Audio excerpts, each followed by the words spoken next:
नमस्कार विद्यार्थी मित्रों, मैं पवन सर। कक्षा 12 अर्थशास्त्र विषय पाठ 2 वृद्धि और विकास के निर्देशक में विद्यार्थी मित्रों हम विकास के निर्देशक की चर्चा के तीसरे पॉइंट की करने जा रहे हैं, जिसका नाम है जीवन की भौतिक गुणवत्ता में सुधार।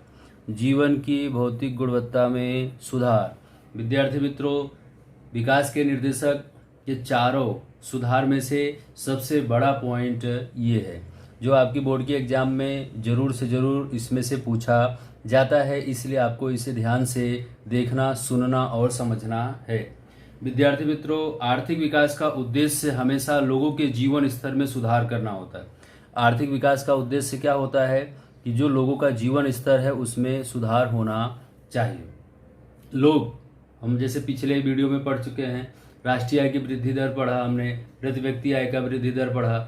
तो जो राष्ट्रीय आय का वृद्धि दर है, प्रति व्यक्ति आय का वृद्धि दर है, इससे क्या होता है कि लोगों के जीवन में सुधार होता है। अगर एक व्यक्ति का जीवन सुधरता है तो उसके परिवार का जीवन सुधरता है, और जब उसके परिवार का जीवन सुधरता है तो उसके समाज का जीवन सुधरता है, उसके राज्य का, उसके जिला का, और धीरे धीरे उसके देश का जीवन सुधरता है और विकास देखने को मिलता है।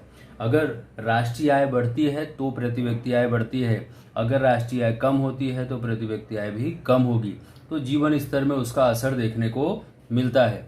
इस तरह से किसी भी देश में आर्थिक विकास हुआ है, क्या है, किसी भी देश में आर्थिक विकास हुआ है या दूसरे देश की तुलना में कितना अधिक या कितना कम हुआ है, यह जीवन की भौतिक गुणवत्ता से मापा जा सकता है। आपका जो रहन सहन है, आपका जो खान पान है, आपकी जो सोसाइटी है, ठीक है, उसके ऊपर से ये निश्चित होता है कि आपके देश या दूसरे देश, आपका गांव या दूसरा गांव, आपका परिवार या दूसरा परिवार में कितना विकास देखने को मिला है।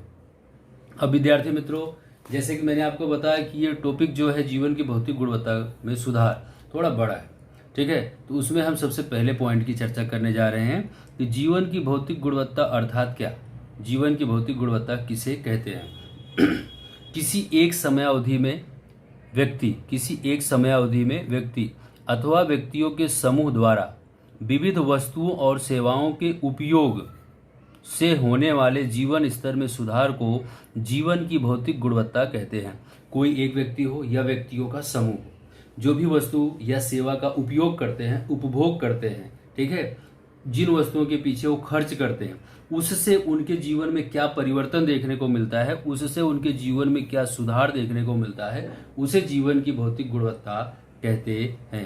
जीवन की भौतिक गुणवत्ता को बनाए रखने के लिए टिकाऊ वस्तु, कौन सी वस्तु, टिकाऊ, कार है, घर मकान है, जमीन जायदाद है, फ्रिज है इत्यादि, ये जो टिकाऊ वस्तुएं हैं जो लंबे समय तक टिक सकती हैं।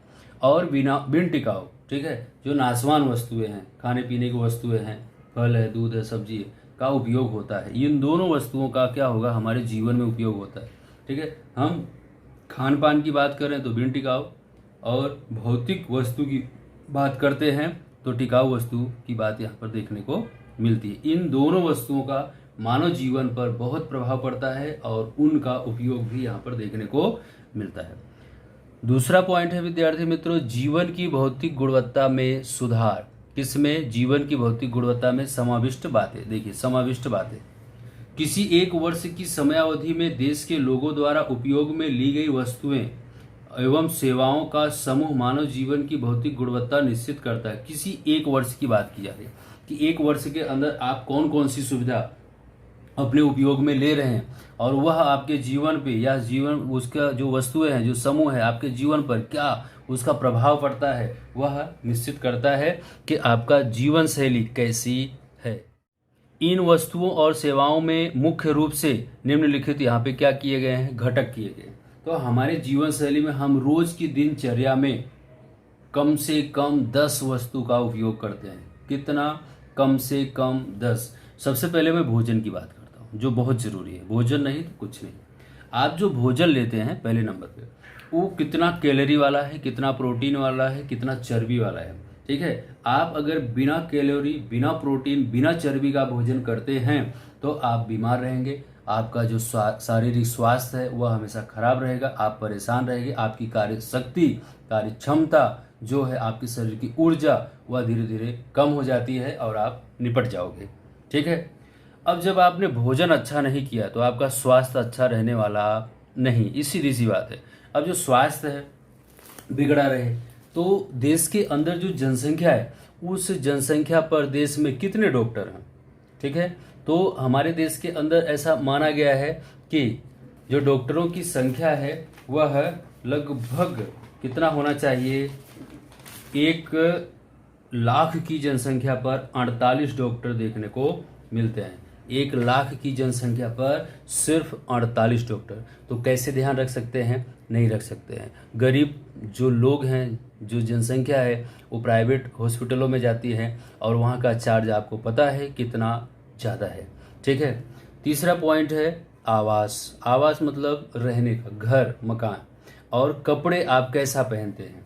ठीक है। कपड़े मतलब शरीर ढकना ये जरूरी नहीं है, कैसे पहनते हैं, कौन सा कपड़ा पहनते हैं। ठीक है। तो आपके पास कपड़े हैं कि नहीं है। देश के अंदर बहुत सारे लोग ऐसे हैं कि जिनके पास कपड़े नहीं होते हैं, पुराने सड़े फटे पहनते हैं, जो मिल जाए उनको वो पहनते हैं।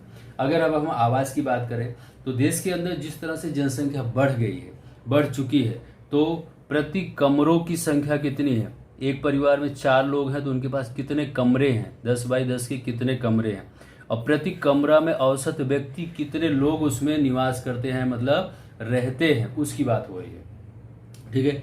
आपके घर में 4 लोग हैं तो कितना कमरा है, कितने बाई कितने का कमरा है और उसमें कितने लोग रहते हैं। ठीक है। अगर कहीं पे मान लो चाली वगैरह में देखो तो बहुत सारे लोग रहते हैं, फ्लैटों में देखो बहुत सारे लोग रहते हैं। तो इस तरह से क्या है कि जो क्षेत्रफल है ज़मीनी वह कम हो जाता है और लोगों की संख्या क्या होती है, बढ़ जाती है। तो पहला हमने देखा भोजन, दूसरा हमने देखा स्वास्थ्य और तीसरा हमने देखा आवास। तो रोटी, कपड़ा और मकान ये आ गए। अब हम देखेंगे चौथा शिक्षा। क्या है, शिक्षा और मनोरंजन। पढ़ाई की आपके पास क्या सुविधा है, आपके पास पड़ोस में स्कूल है कि नहीं है, एजुकेशन के वहाँ पे सुविधा है कि नहीं है, उसके साथ साथ मनोरंजन के साधन है कि नहीं है, आपके घर में टीवी, होम थिएटर इत्यादि है कि नहीं है। तो आप इन सब की गणना से क्या होगा, पता चलेगा कि आप मतलब कितने सुखी हो, कितने संपन्न हो और कितने गरीब हो। ठीक है। उसके बाद 5वां दिया है परिवहन और सूचना प्रसारण। ठीक है। परिवहन मतलब मोटरसाइकिल, कार इत्यादि, साइकिल, जो आपके पास वाहन व्यवहार के साधन हैं कि नहीं है तो कौन से हैं, कितनी मात्रा में हैं, ये सारी चीज़ें यहाँ पे आपको बतानी है। ठीक है। इससे पता चलता है कि व्यक्ति जो है वह कितना अमीर है, कितना गरीब है, उसकी जो जीवन शैली है, उसकी जो आधुनिकता है वह कैसी है। ठीक है। उसके बाद दिया है ऊर्जा शक्ति। आपके घर में ऊर्जा शक्ति बिजली है कि नहीं है। बहुत सारे आज भी भारत के अंदर ऐसे गांव हैं जहां पर लाइट की कमी है। बहुत सारे ऐसे गांव हैं जहां पर 4 घंटे, 6 घंटे, 8 घंटे से ज़्यादा लाइट नहीं रहती है। ठीक है। तो ये जो ऊर्जा शक्ति है इसकी भी समस्या देखने को मिलती है और उसमें भी उस ऊर्जा का आप उपयोग कितने घंटे करते हैं। अगर 24 घंटे हैं तो आप कितने घंटे करते हैं और ऊर्जा का उपयोग करके उसमें लाइट बिल आप कितना भरते हैं। 7वां पॉइंट है पीने का पानी। पानी तो बहुत है लेकिन पीने योग्य पानी आपके पास कितना है, उसकी बात यहाँ पर कही जा रही है। ठीक है। तो अब जो पानी है वह शुद्ध पानी आपको कितना मिलता है, देश की जनसंख्या को कितना शुद्ध पानी प्राप्त होता है, उसकी जानकारी यहाँ पर है। उसके बाद है औसत आयु।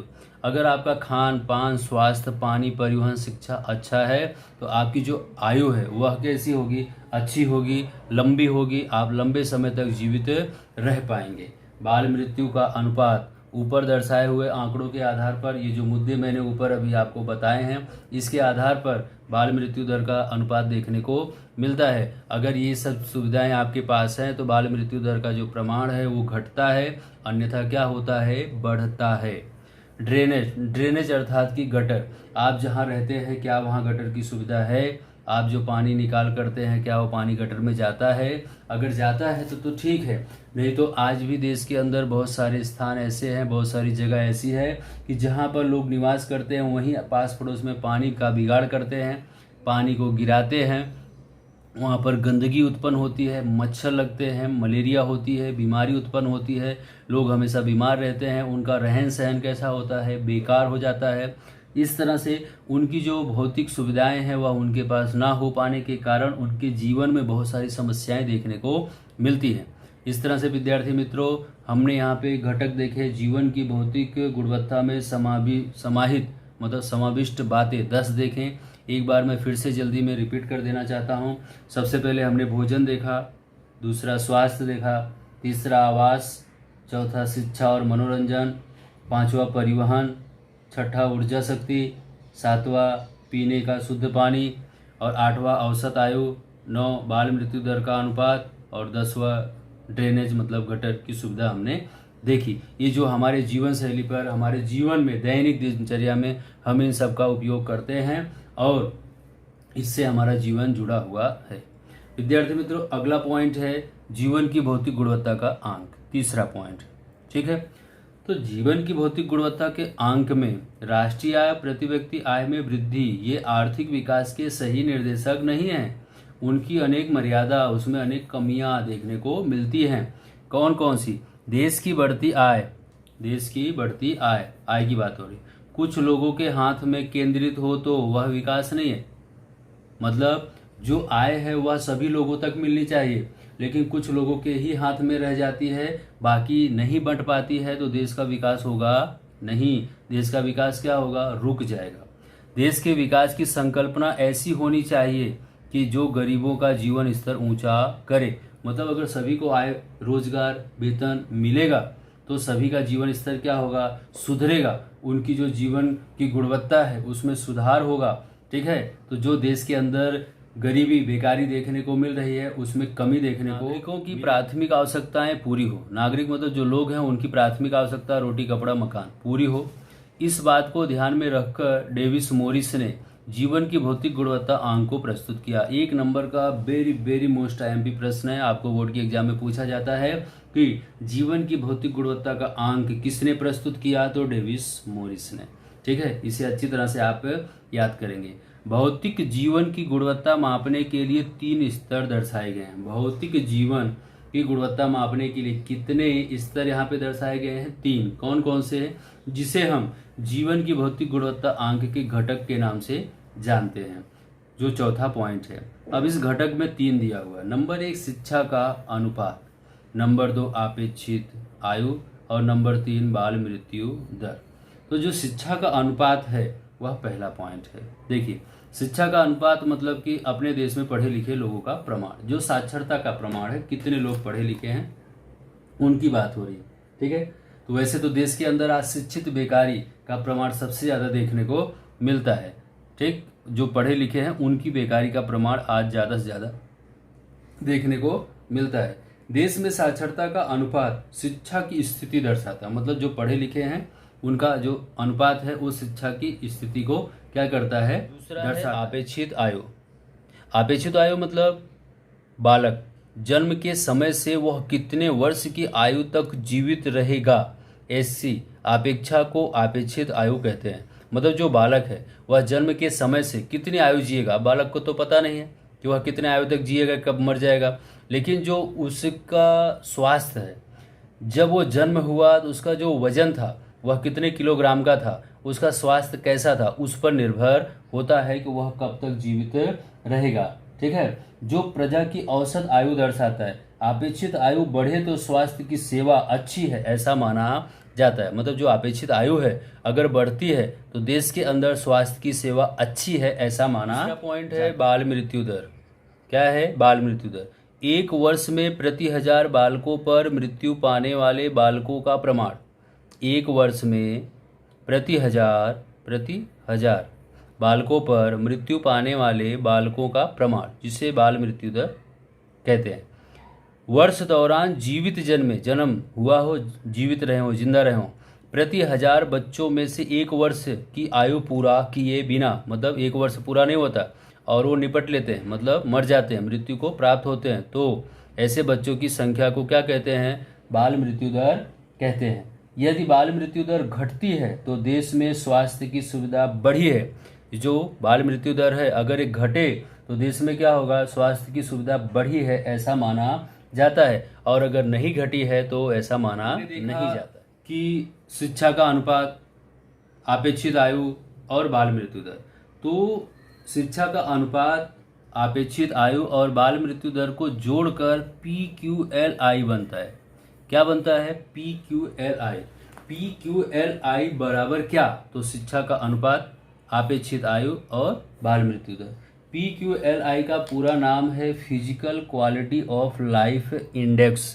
ठीक है, क्या नाम है इसका? Physical quality of life index को PQLI कहते हैं, जिसको हिंदी में जीवन की भौतिक गुणवत्ता का अंक कहा जाता है। तो यहाँ तक ये पूरा हुआ। अब हम इसमें देखेंगे कि इसमें तीन बातें मतलब शिक्षा का अनुपात, अपेक्षित आयु और बाल मृत्यु दर। तो तीन बातों में क्या है और क्या क्या उसमें हमें देखने को मिलता है। पहला है शिक्षा। जीवन की भौतिक गुणवत्ता का महत्वपूर्ण मापदंड है क्या? शिक्षा। अगर आप पढ़े लिखे हो, समझदार हो, तो किसी भी देश में जाकर आप कुछ भी व्यवसाय, नौकरी, धंधा कर सकते हो। अगर आप पढ़े लिखे नहीं हो तो आपको अपने ही देश में नौकरी, व्यवसाय मिलना और करना दोनों एक समस्या बन जाती है। ठीक है, शिक्षा में वृद्धि व्यक्ति के कल्याण में वृद्धि होती है। आपका एजुकेशन जैसे जैसे बढ़ेगा, आपका कल्याण वैसे वैसे बढ़ेगा, आपकी सोसाइटी वैसे वैसे बदलेगी, आपके पास संपर्क में आने वाले दोस्त वैसे वैसे वहाँ पे परिवर्तन देखने को मिलते हैं और आपका रहन सहन भी बदलता है। विश्वास पात्र अंक प्रत्येक देश में प्राप्त किए जा सकते हैं। विश्वास पात्र मतलब आपके घर पे जब चुनाव आता है, मतलब चुनाव का जब समय आता है, तो घर पे चुनावी मतलब निर्वाचन कार्ड बनाने के लिए लोग आते हैं और वो परिवार रजिस्टर बनाते हैं। और जब वो परिवार रजिस्टर बनाते हैं तो उसमें वह आपके घर में रहे सारे व्यक्तियों का नाम लिखते हैं। आपके घर में जो व्यक्ति हैं वो कितना पढ़े लिखे हैं, आपके घर में कौन कौन सी वस्तु है, ये सारे अंकों में लिखकर वो जाते हैं। तो इसमें क्या होता है, एक विश्वास दर्शाया जाता है कि आपने जो अंक वहाँ पर लिखाए हैं वो सही है। अब अगर आपने गलत लिखा है, आपके दरवाजे पे गाड़ी खड़ी है, आपकी गाड़ी है, और वह परिवार रजिस्टर बनाने वाला व्यक्ति आया और आपने बोला नहीं नहीं ये तो पड़ोसी की गाड़ी है, तो आप पहले से ही गलत धोखा कर रहे हैं। तो देश में जो आंकड़े आप दर्शा रहे हैं वह सही देखने को मिलेगा नहीं। इसलिए आपसे अनुरोध है कि आप जो भी अंक बताएं वह सही और स्पष्ट और अपना बताएं। ठीक है। दूसरा पॉइंट है आयु।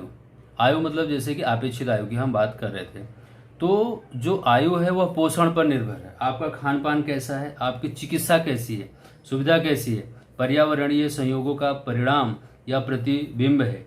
ये तीनों निर्देशक प्रयास नहीं बल्कि क्या है, परिणाम। तीनों निर्देशक मतलब शिक्षा, आयु और बाल मृत्यु दर, ये प्रयास नहीं है, ये परिणाम है। अगर हम इनका उपयोग करते हैं तो हमारे जीवन पर कैसा इनका असर देखने को मिलता है। तीसरा है बाल मृत्यु दर।